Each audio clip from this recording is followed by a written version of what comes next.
At the bottom of the Atlantic Ocean lies a German battleship whose name alone inspired fear in the early days of World War II.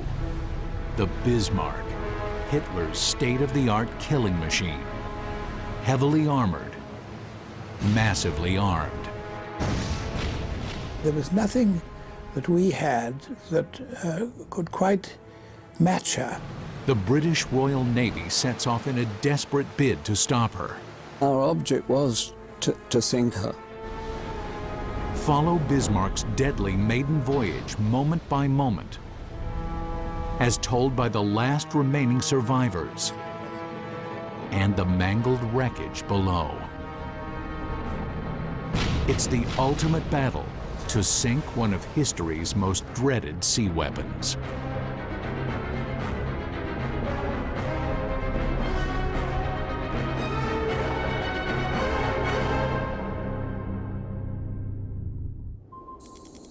May 19th, 1941. The massive Nazi battleship Bismarck leaves Germany, accompanied by the battle cruiser Prince Eugen. Their secret mission, codenamed Exercise Rhine, to sneak into the Atlantic Ocean and wreak havoc on British and Allied ships. Under the command of Admiral Gunther Lutyens and Captain Ernst Lindemann, Bismarck's crew of more than 2,000 German sailors begins the maiden voyage of the state-of-the-art supership.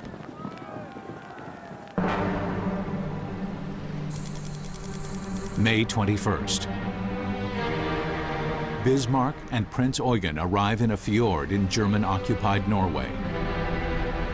Before heading into battle, the crew enjoys what will be its last moments of peace and quiet. It was a beautiful day when we were anchored in that fjord. We were allowed to walk around on deck. Bismarck's crew is young and inexperienced, and proud to be on board the brand new battleship.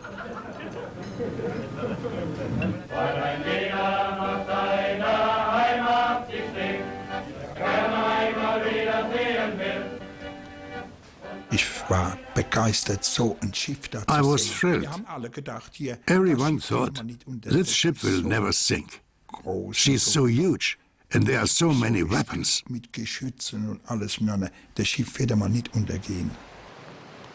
Bismarck is the embodiment of Hitler's quest to dominate the high seas.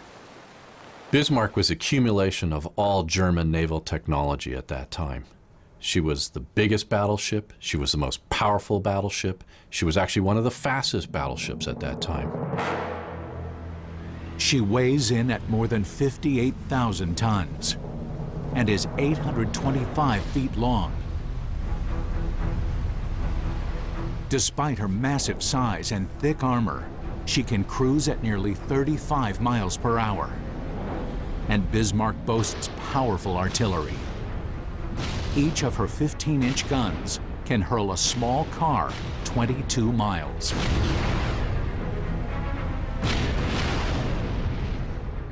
The combined firepower from Bismarck, with all 8 15-inch guns firing at once, she could throw a total of nearly 15,000 pounds of steel at her enemy.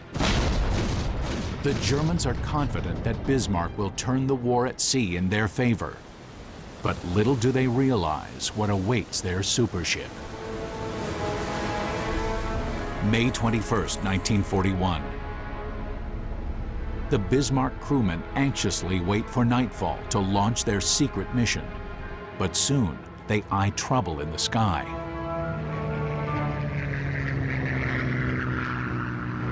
And I wondered, what is that plane doing here? It was a Spitfire, no doubt about it. A British reconnaissance plane spots the Bismarck and the Prince Eugen and takes this now famous photograph. The German plan to keep Bismarck's mission a secret is now dashed. The British know that danger is imminent and Bismarck is a serious threat. She was something which we all felt in the Royal Navy had to be destroyed, had to be cornered and attacked and sunk.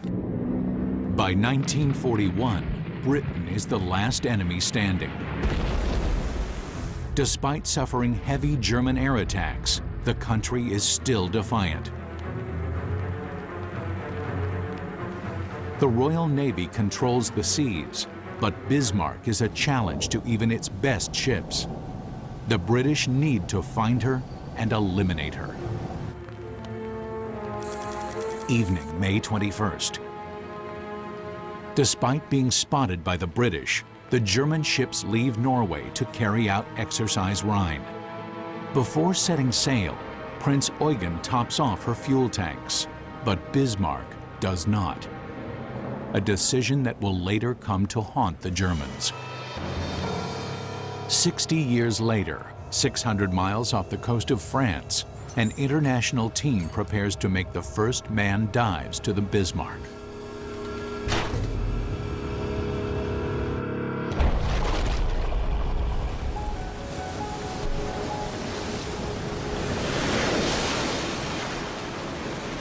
On board are 2 German veterans. The trip marks a return to one of the most traumatic events of their lives. Heinz Stieg and Heinrich Kundt are among the very few survivors of Bismarck's fiery end. Only 116 men out of 2,200 were rescued. This brings back long-suppressed memories. Immer unter Deck gehalten wird.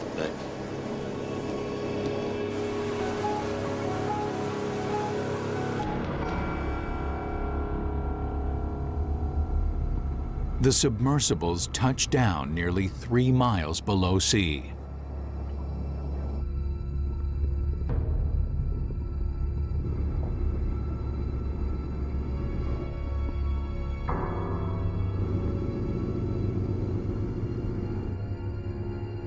For the first time since May 1941, human eyes gaze directly on Bismarck's decks.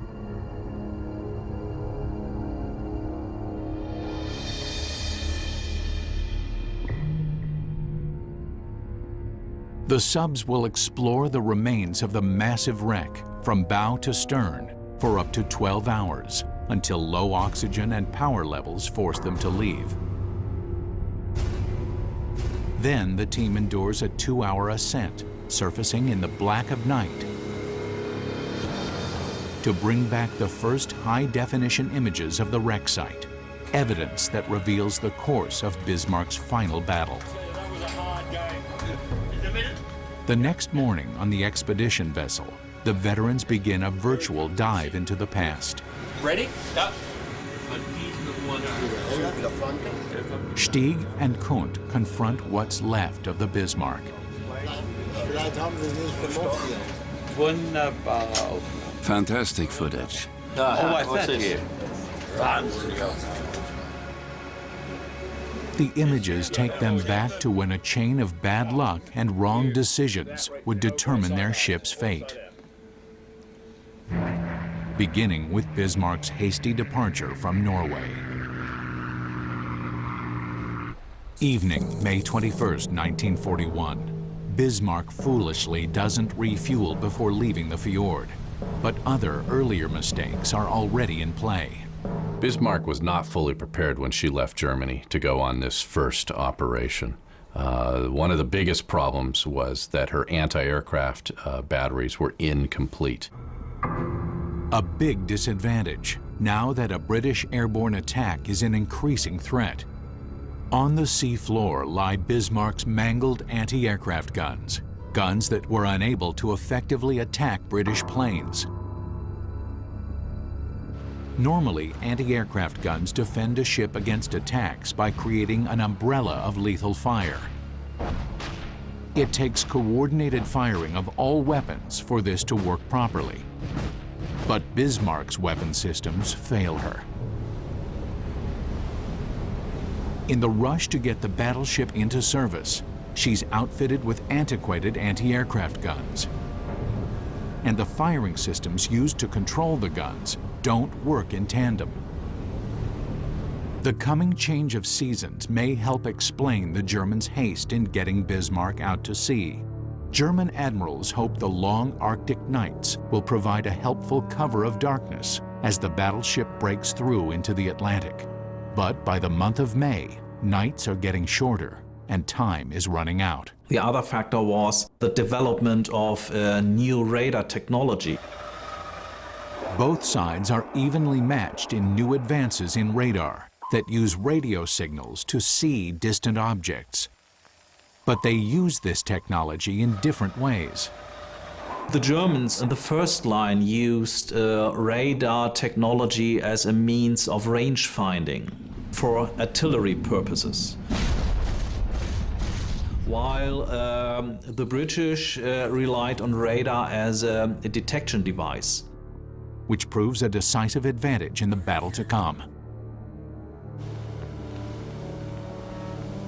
Two British cruisers keep watch in the Denmark Strait, one of the possible corridors into the Atlantic. On May 23rd, they spot the German ships. When Bismarck encountered the heavy cruisers Suffolk and Norfolk in the Denmark Strait, she rapid-fired her main caliber guns at these two cruisers. And that knocked out her main radar antenna. For the first time on her maiden voyage, the Bismarck fires, but hurts only herself. Hastily installed, Bismarck's forward radar antenna can't withstand the shock of her own powerful armament. Now her radar abilities are significantly reduced. This led to the changing of position of Bismarck and Prinz Eugen. Undetected by the British, the Prinz Eugen, with all her radar installation still intact, takes the lead.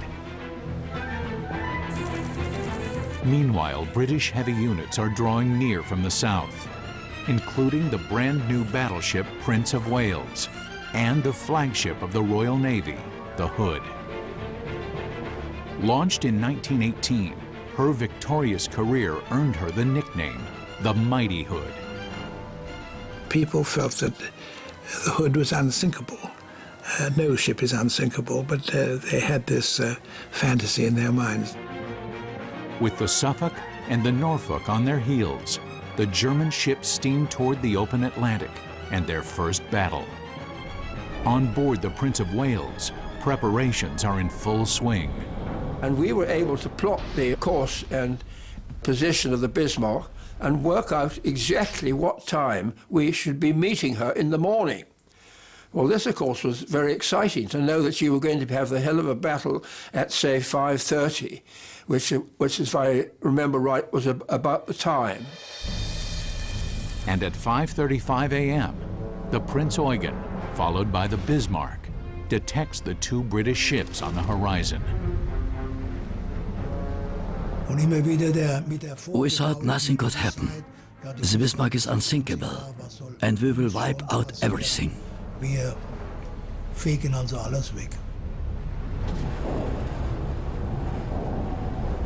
The Bismarck versus the mighty Hood.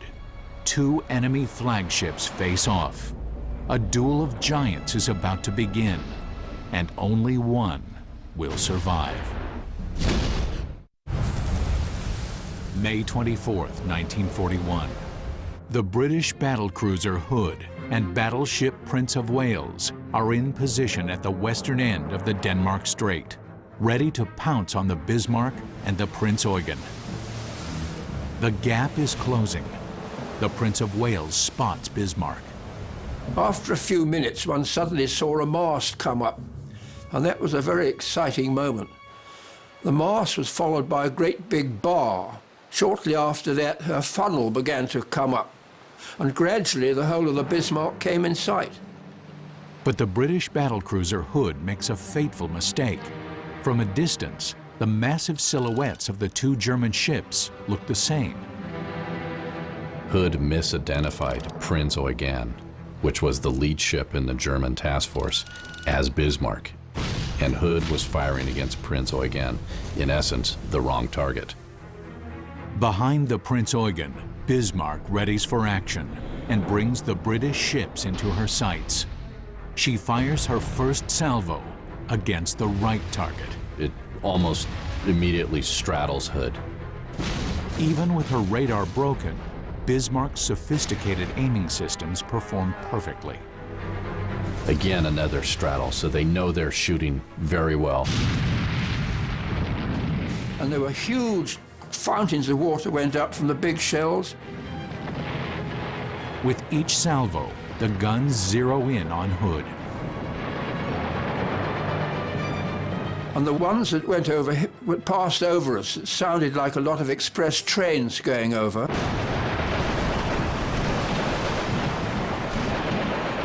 Admiral Holland turns the Hood toward the Bismarck at top speed. He knows he has to close the distance to avoid the gunfire that could put a shell in the most vulnerable part of his ship, the decks.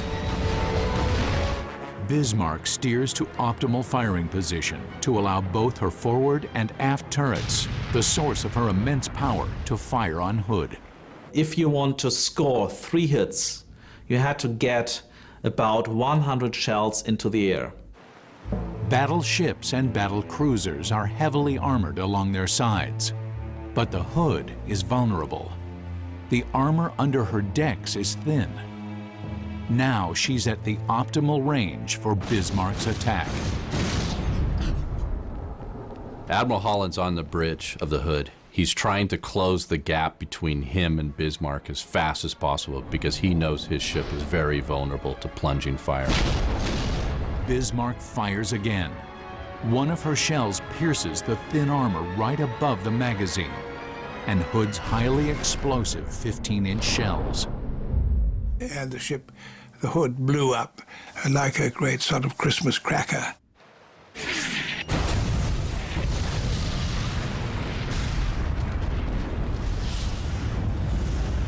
It was a very nasty shock. It was probably the worst shock I had in the whole war, now that I come to think of it.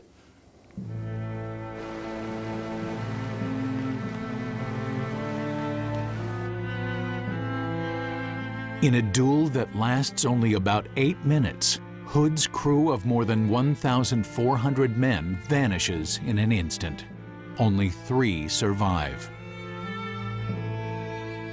It made all of us in the Navy feel even more strongly that whatever happened, we must try and get the Bismarck cornered at last. It's a great victory for the Germans. But Bismarck's luck is about to run out. A 14-inch shell from one of the Prince of Wales' main guns rips completely through Bismarck's bow, rupturing a fuel tank and letting seawater rush in. The shell strikes Bismarck near the deck and blows a massive exit hole near the waterline on the opposite side. Bismarck's crew suffers a deadly hit. That was pretty decisive, because water came in and we were leaving an oil slick behind. Das ist das Problem. Look, here. Back on the expedition vessel, 2 German Bismarck veterans, Heinz Stieg and Heinrich Kundt, inspect the damage from more than half a century before. Look at the gears here. When they last saw their ship, they were mechanics in their mid-20s. Now, decades later, they're excited to see the Bismarck one last time and identify parts of the ship visited by the explorers. Komm, ja. Komm. You can see how that is. Yeah, it's just super. Yeah. The veterans agree. Here, somewhere hidden by the seabed, must be the crucial exit hole punched by the shell from the Prince of Wales. About 1,000 tons of fuel was now rendered useless, and so this deprived Bismarck of the valuable fuel that she needed for commerce raiding. Fuel to conduct her far-ranging mission across the Atlantic.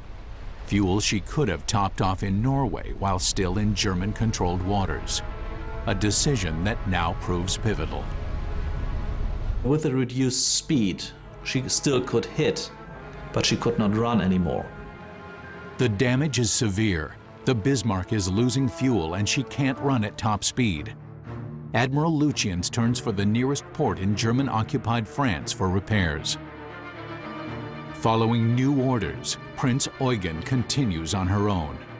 After only 6 days at sea, Exercise Rhine, Bismarck's first mission to strike Allied shipping, is canceled.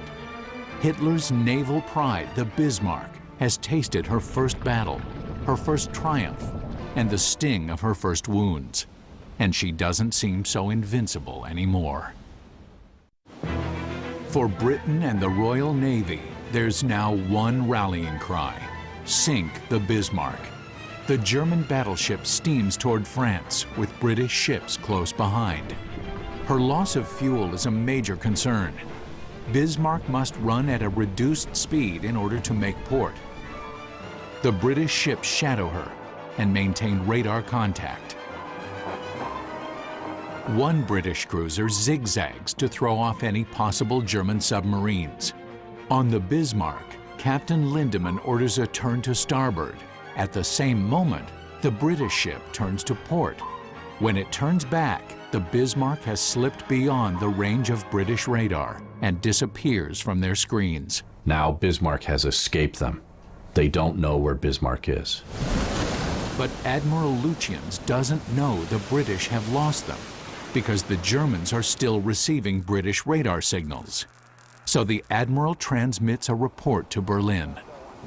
He thought the British know where I am anyway, so I can send this message without doing any harm. And this was his tragical mistake. And a boon for the British Navy.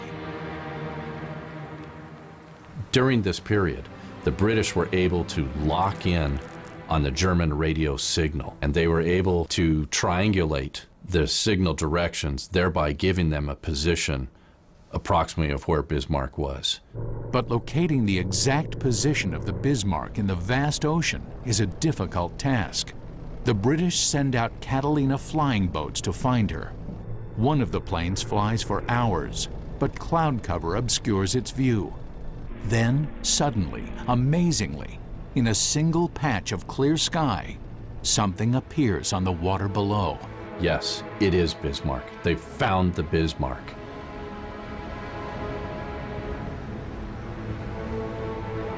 The British have found the Bismarck, but they haven't stopped her yet. The Royal Navy gathers all her forces to close in for the kill. The Bismarck approaches safe waters and is nearing the protection of the German Air Force. She had a clear chance to make it to France safely. There was only one chance for the British to stop the Bismarck, and this was by an airborne attack. Only one ship, the aircraft carrier Ark Royal, can stop her now. Seasoned pilots prepare their Swordfish torpedo bombers for the risky mission. The weather is deteriorating, and Bismarck is running out of fuel. I had my wedding ring under my gloves, and I must say that when I was on the flight deck in the aircraft, prior to starting up, I was feeling it and thinking, well, I hope I'm going to get back from this. Once in the air, there's no time for emotion. The pilots battle the elements and focus on a single mission: kill the Bismarck. From about 8,000 feet, we turned towards the ship and started our attack. The Swordfish are sturdy but slow, old technology from an earlier era.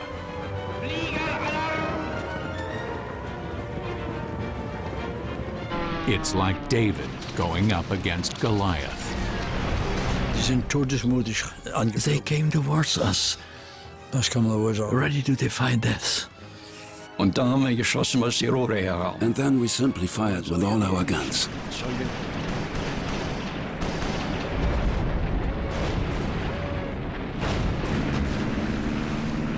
But incredibly, not one plane is shot down. Bismarcks rush into service, her untrained crew in antiquated anti-aircraft guns, now play a devastating role. The barrels of the heavy anti-aircraft guns, the 10.5 centimeter anti-aircraft guns, could not be trained low enough to fire at the rather slow and low-flying torpedo bombers. The crew doesn't know what to do. Dieses haben wir nicht geübt. We weren't trained to shoot planes that were flying at us. Otto Hunsch mans a 3.7 centimeter anti-aircraft gun, mounted just above a larger weapon.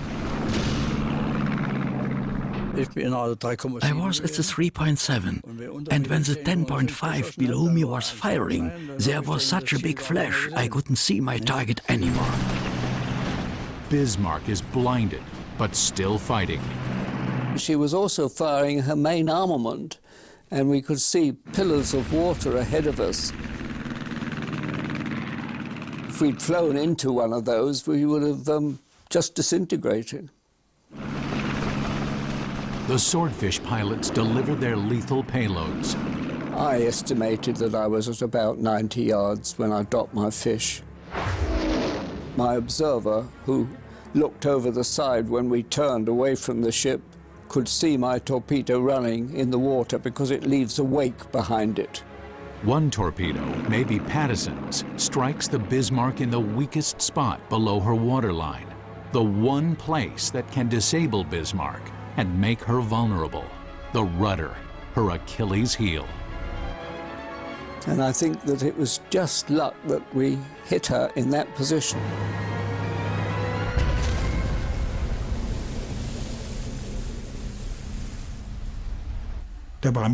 That's when they had us.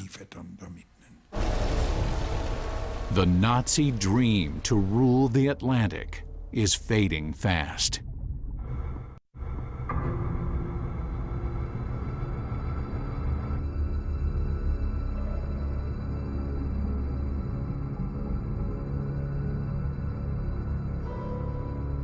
On the expedition vessel, painful memories overwhelm two Bismarck veterans.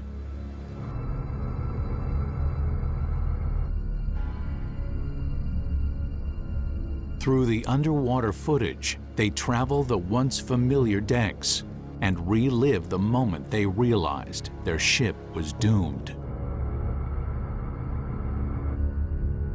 The Supership is crippled. For Bismarck, hope of returning to a safe port is gone. Bismarck drifts helplessly, waiting for the attack they know will come soon. Lucien's radios Berlin. Hitler responds. We received a message from the Führer. The German nation stands behind you. And Lutyens answered, we'll fight until the last shell. Doomsday is about to come. The British don't know they've wounded the Bismarck, but the battleship's course indicates that something is wrong. They track the ship and are surprised at her heading. Course of Bismarck, due north. But due north was towards us. Now unable to steer, the Bismarck can only move in one direction, right into the hands of the Royal Navy. It meant that what we had prayed for and longed for was about to happen.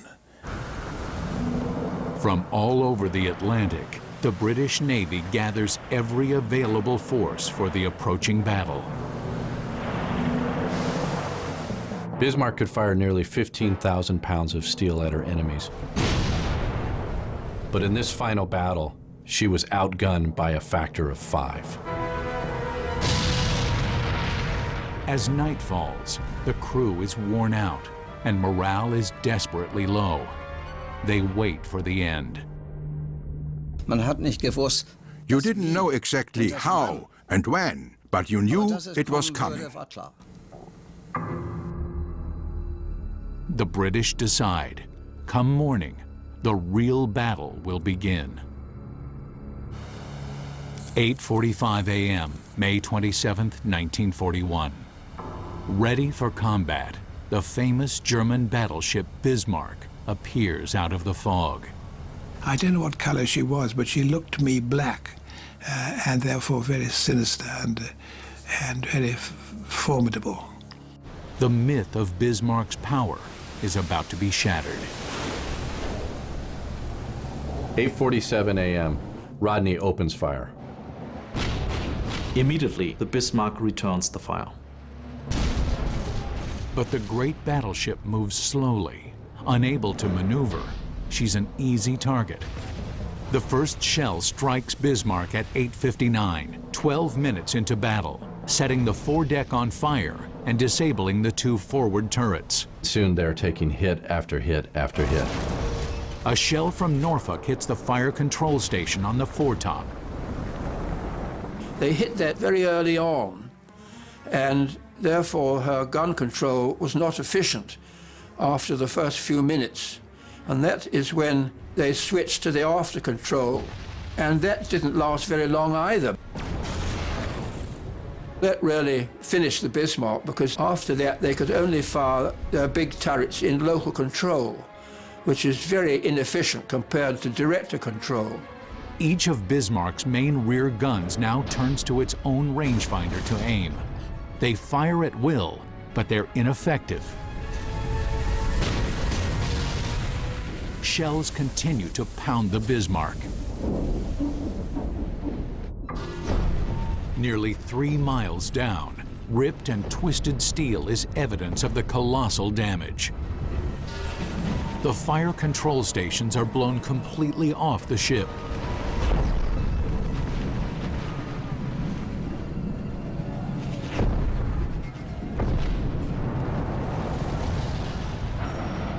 Shells smash into the hangars, as well as the catapult for the Arado 196 aircraft, rendering them useless. The catapult never launches a single plane. The hangars are still here, but the planes were incinerated in the inferno that consumes the Bismarck.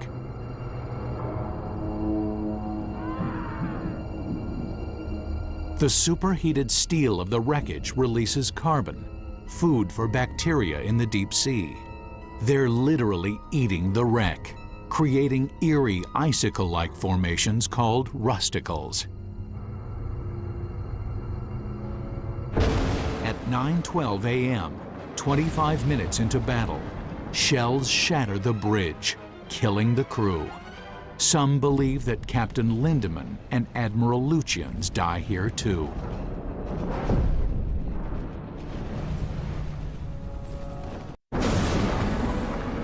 With their main directors knocked out, Bismarck's gunnery crews now fire several salvos under local control. They concentrate on only one ship. They're firing at Rodney. They actually managed to straddle Rodney within a few salvos. The Germans are out of lucky hits. The British keep firing back. They're hitting Bismarck time after time after time. Bismarck takes numerous hits from all calibers of shells from the British Navy. 16-inch shells, 14-inch shells, 8-inch shells, 6-inch shells, 5-inch shells. They're coming down upon Bismarck non-stop. The once proud Bismarck becomes a slaughterhouse. Anti-aircraft guns are just shattering to pieces.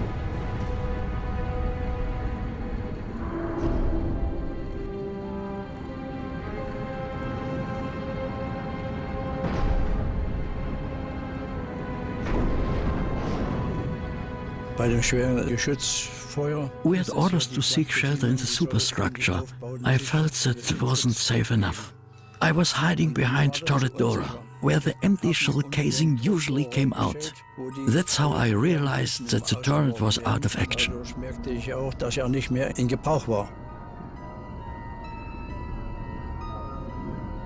Turret Dora is knocked out just before turret Caesar fires its last salvo. Smoke forces the crew to abandon the gun.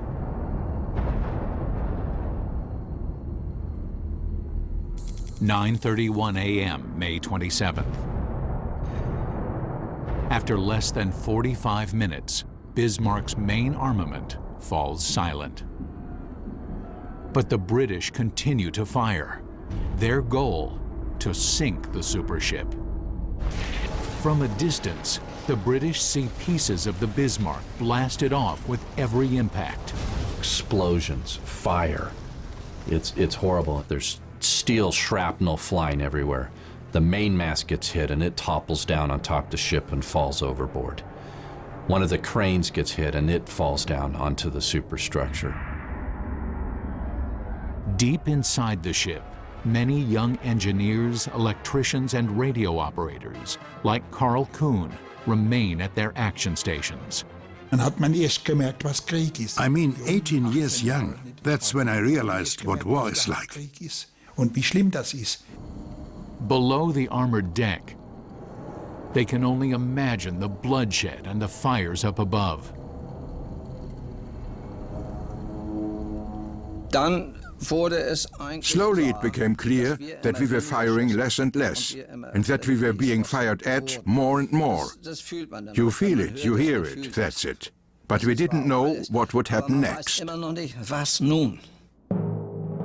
Once Bismarck's guns go silent, the Royal Navy closes in on its target.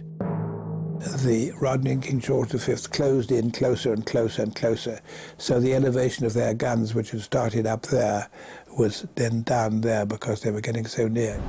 Rodney approaches the Bismarck at point-blank range for her main artillery. Less than 2 miles now separates the ships. They can actually see the explosion with pieces of the ship flying apart, flying into the ocean, landing in the ocean. There's shell splashes all around Bismarck from all the different ships that are shooting at her at this point. It's every man for himself. Many of the sailors aren't familiar with the labyrinth deep down inside the Bismarck. I was panicked, running around, because I wasn't familiar with all those decks, stairways, and sections. All they can do is follow their instincts and try to go up. You move mechanically, full of fear. If you found whatever hole, you'd climb up. Then I finally saw some light. When they finally reach the upper deck, they're shocked at what they find. A steel cars. Everything was shot to pieces. There was nothing left intact. It was gruesome. Everything was shaved off. Piles of dead bodies. An inconceivable sight.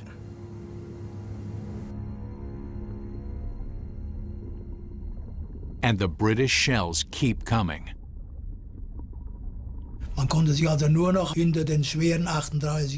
The only thing you could do was hide behind the big 38-centimeter turrets when the English were firing and try to save your life. It was an inferno you can't describe.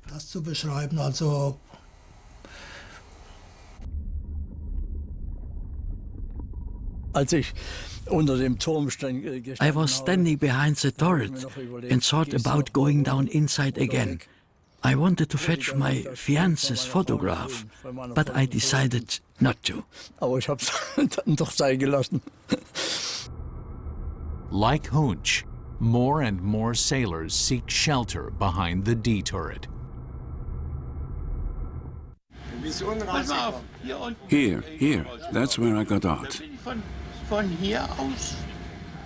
And then I was running along this side. Up to here. And then I jumped off.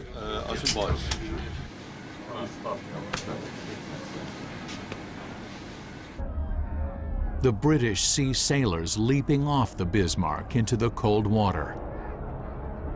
And as we watched, we saw a little trickle of men. As the first time one had seen the enemy in person, a little trickle of men coming out from the superstructure and running down the side of the ship to the quarterdeck, like lemmings jumping into the sea to escape this inferno aboard.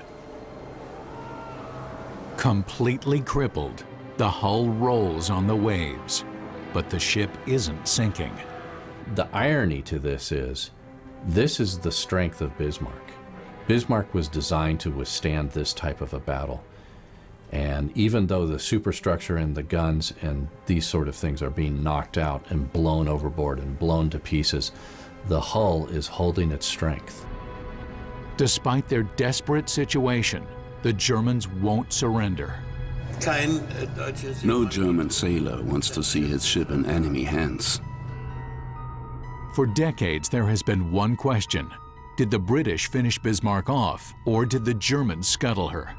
Scuttling a ship merely hastened her sinking.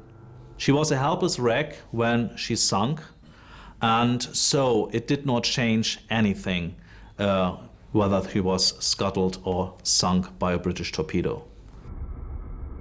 The hull is still fairly intact, and here the signs of a possible scuttling are visible. Twisted metal of a water-cooling inlet blown open below the waterline. The British, of course, don't particularly like to admit it because they like to feel that they'd done it all alone, but it wasn't quite like that. An order to scuttle and abandon the ship may have allowed the crewmen deep down inside the hull to finally leave their action stations. As the ship was about to capsize, I blew up my life vest and jumped into the water. The water temperature is in the 50s, and it's full of oil. Pieces of the ship and dead bodies float in every direction. Then, Bismarck rolls over. I could draw it now. It went down like this, vertically, by the bow. And it took maybe 5 minutes.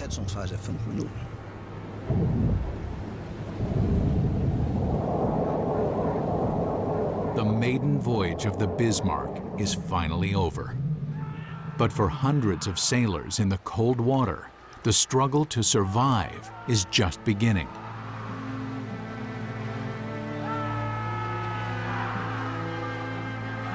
The only thing I wanted was to see my mother again, and the little girl I had then. You don't bother about how and why. You simply want to.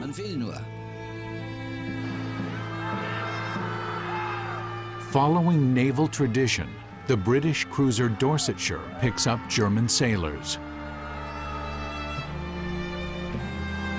But even rescue is fraught with danger. They were swimming toward the ship. The waves pulled them back, then smashed them head first against the hull.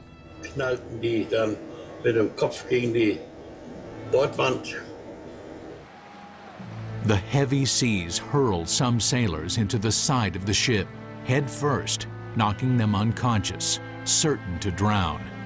It's a ruthless fight for life or death. The English